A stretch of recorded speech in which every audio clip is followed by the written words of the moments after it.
I've longed for this day. Here I am, married to an older, overweight woman for money.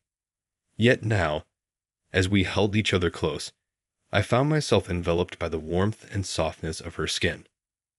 Unable to suppress the feelings welling up inside me, I released them onto her. My name is Mike Harrison. I'm a 23-year-old entry-level corporate employee. I graduated from college just a year ago. I've been doing reasonably well at my current job, and I haven't made any major mistakes. But there's one big problem. It's my scholarship repayment. My parents fell and were injured just before I went to college, so I had to go through college without their financial support. As a result, scholarship repayments weighed heavily on each month, approximately $300 a month. That's a substantial amount for someone like me who just started working and isn't making much money. My take-home salary is about $1,900. Rent is $500. Groceries are $200, plus utilities like water. And gas add up to around $100. After adding necessary expenses like my phone bill and clothes, my living expenses roughly amount to $1,100. Plus, considering the insurance I pay for, my parents, and the $300 for scholarship repayment, it easily amounts to $1,500. And that's after cutting corners by living in a cheap apartment, using a budget smartphone, and cooking my own meals. I could easily spend up to $1,700 if I'm not careful. I tried to save whatever is left over, but unexpected expenses came up occasionally, and my bank balance rarely increased. I couldn't afford the things I like, and falling ill would be disastrous. If it weren't for the $300 scholarship repayments, I could have some fun and peace of mind. I often found myself resenting the situation, but I made this choice, so I have to make the payments. It might be called a scholarship, but it's still a debt, so I can't quit my job and have no choice but to work hard. That day, I was gnawing on some cheap bread that was about to expire with a sigh. This made it 7 straight days of the same bread. I was starting to get sick of it, but I couldn't afford anything but cheap, filling food, so I had no choice. What's up, Mike? Eating bread again today. Probably because I let out a big sigh, someone slapped me on my back. Looking around, it was our CEO. The company I work for is usually the type where the CEO wants to go to the field site. It's a small company, and the boss knows all the employees' faces and names. You could say it's a homey kind of company. Ahaha, things are tight this month. Oh, is that a complaint about your wages being too low? No, that's not it. In my case, I have scholarship repayment. The boss seemed to understand and nodded, clearing up the misunderstanding. I was the only one who joined the company last year and this year, so I had no close peers or juniors.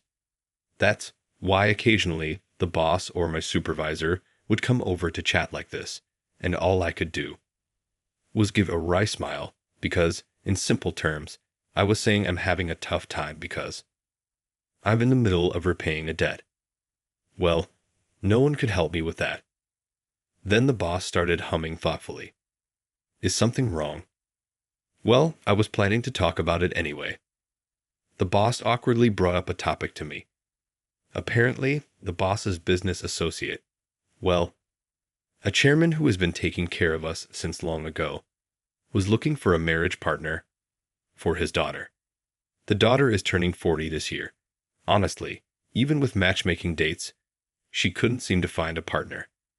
She really wanted to get married and even said, "If you marry me, I'll give you all my savings." So because of his reputation, the boss brought the issue up with me. To be honest, she's nearly twice my age. She's 40 this year, and I don't think children are on the table. That's why I wanted to just go through the motions of discussing it. The boss said there was no need for me to take it, of course. I had no intention of doing it. After all, I had never met this person, and I love kids, so I wanted to have children in the future. So I just thought of it as a performance for the sake of the CEO's reputation to show that I'd heard him out. I was supposed to have accepted it as that. At least, I thought so. What? Mom collapse. That night, I received a phone call. My mom, who had been sick, had collapsed and was admitted to the hospital. My dad's income had decreased due to the after effects of an injury, and there's almost no savings left at home. Without money to cover until the insurance came through, I impulsively transferred my meager savings to my parents. As it turned out, my mom's life wasn't in danger, but this incident put not only my scholarship but also my livelihood in jeopardy. What should I do? Looking at my nearly zero balance, I fell into despair. I should have consulted with a local authority if I thought clearly, but I wasn't thinking straight at the time, and before I knew it, I was contacting the boss. 2 days later, on my day off, I was invited to an upscale traditional restaurant. I never thought I would visit such a place in my lifetime, but today was the day to meet the chairman's daughter. So that's why I, a commoner, am here. It's formally a matchmaking date, but I had already decided to marry her. I didn't have money, and I needed money immediately to help my parents. If it's for that, marrying someone I don't even love was a small price to pay. She's a 40-year-old woman. I would just think of it as living with an aunt from my family.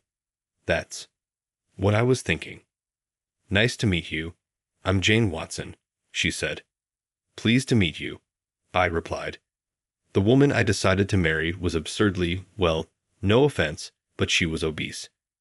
She must have been wearing nice clothes, but they seemed ready to burst at the seams, and fat was spilling out here and there. Honestly, I was taken aback. I wondered how one would have to eat or live to end up with such a figure. She was beyond belief, but I couldn't turn back now. I'm Mike Harrison. Nice to meet you. Let's drop the formalities. It's too formal, she said. It seemed that Jane had a strong personality, and I was incredibly anxious about whether I could handle this in the long run. In the end, everything proceeded smoothly, and we decided to live together. I was used to living alone, but my old renowned apartment was indeed too small for 2 people.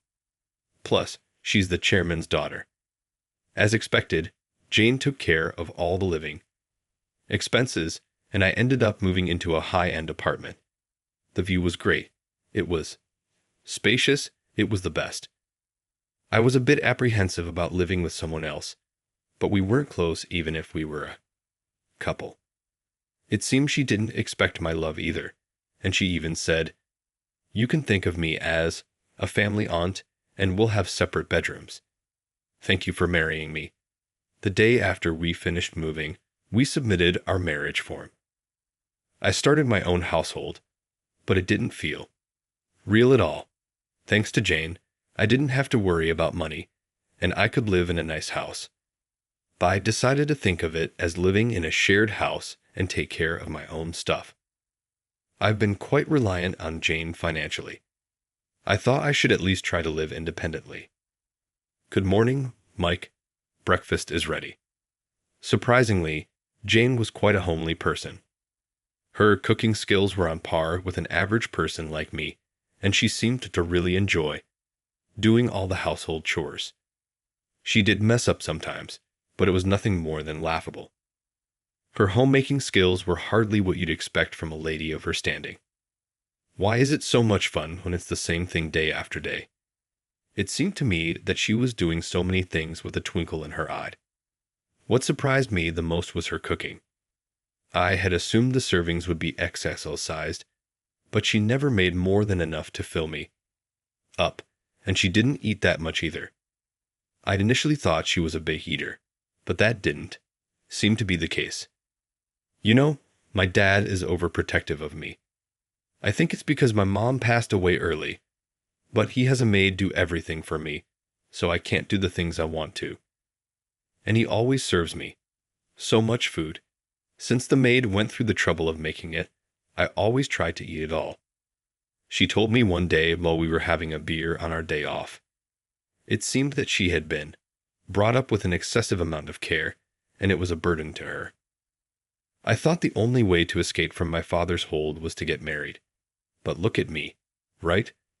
I couldn't find a partner, so I had no choice but to use money.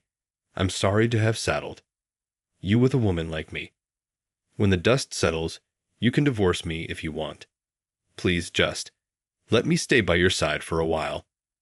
Jane, looking quite apologetic, said this to me. Regardless of the situation, Jane was always calm, able to see things objectively, and I felt that, as a human being, she was a woman with a strong core. Perhaps her weight gain was also due to parental oppression. Jane has been prepared to be discarded by me someday. That's why. She's living this free lifestyle now, her eyes sparkling.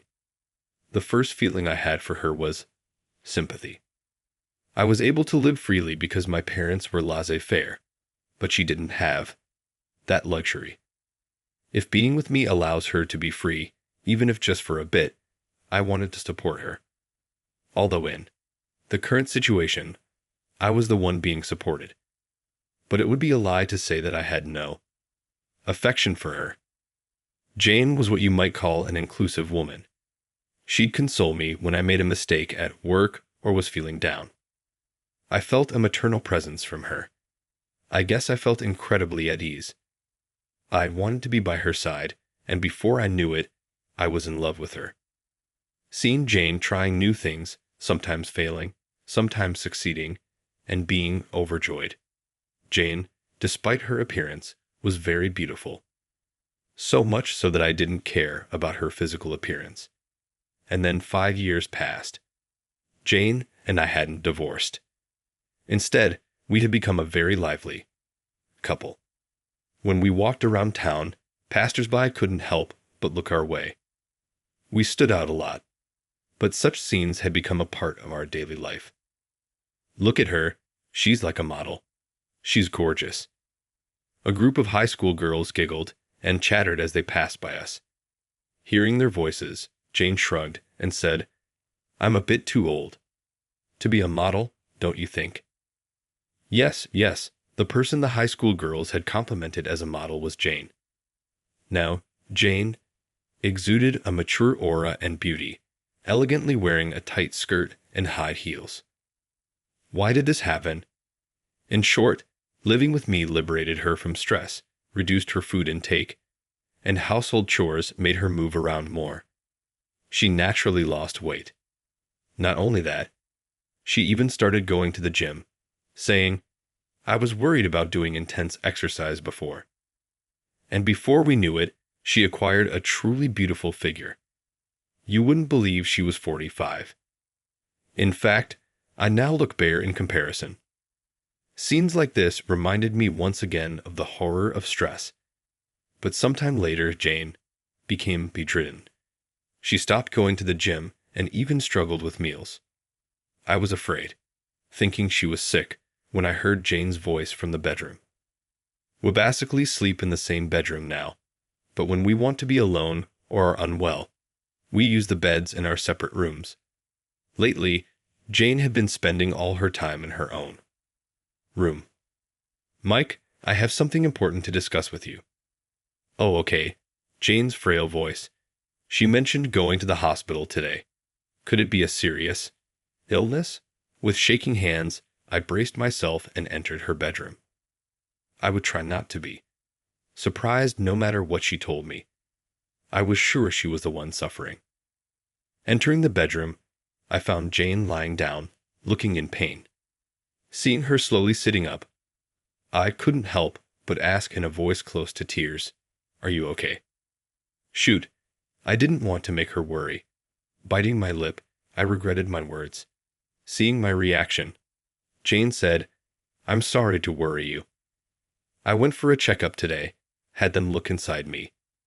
Then, she handed me a picture printed in black and white with a small circle marked on it. Inside the circled area, there was a small dot. "Wait, is this?" "Yes, It's an echograph. I knew what Jane was trying to say. So this meant, I'm pregnant. What? Really? I let out a stunned exclamation. Of course, Jane and I had shared nights together, so there was a possibility. But I was sure the chance of a natural pregnancy at 45 was about 1%. The doctor said it was a miracle. Jane revealed with tears of joy welling up in her eyes.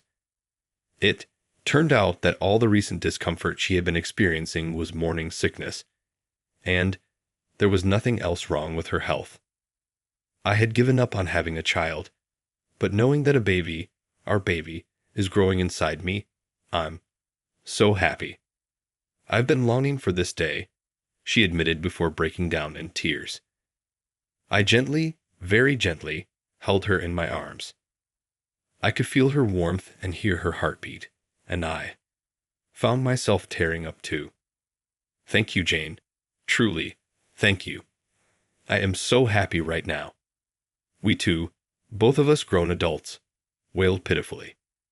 Sure, there are risks associated with late-life pregnancy, and undoubtedly we're about to face all sorts of challenges. But none of that matters now. All we want is to share the joy of welcoming this new life. Our thoughts turn to the even happier